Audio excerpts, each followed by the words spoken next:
In this video, we are going to see how we can resolve the runtime error which says that program C Windows System 32 atibtmon.exe.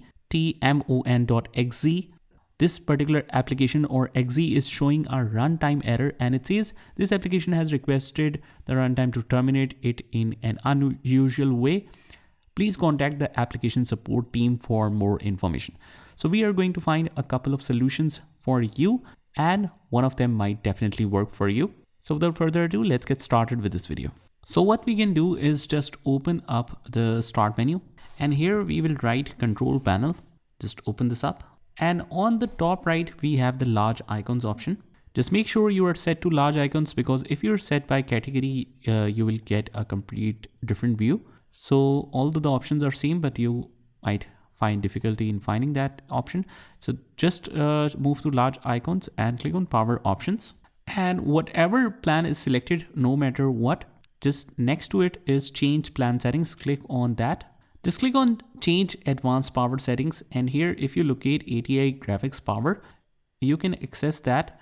Here in my particular scenario, I don't have that driver or hardware installed, but you need to locate for ATI graphics power settings. So let's suppose that this is ATI graphics option. Just click on this little plus icon, and then you will get the option of ATI power play settings.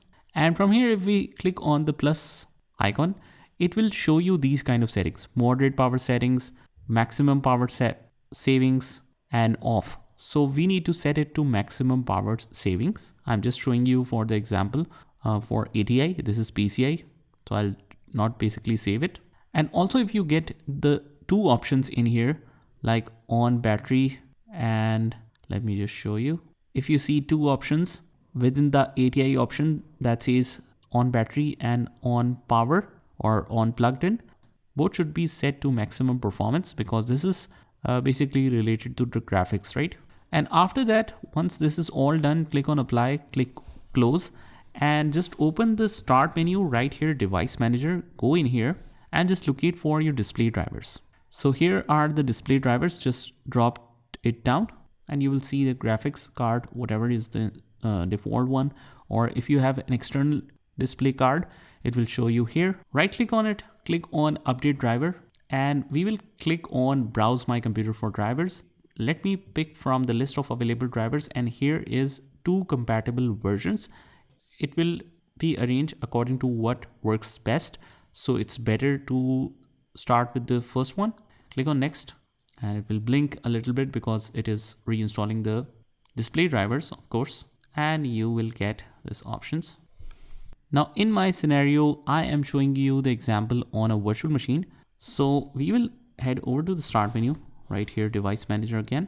I'll just go to the display adapters. This is the basic display adapter. I want to update the driver. Let me pick from a list, and we are going to install it for the VMware. And now we can see it in the full screen. So that's how you can do it. And that's how you can fix the runtime error on Windows 11 or Windows 10. I hope you found this video helpful, and if you did, hit the like button and subscribe to our channel, and I will see you in the next one.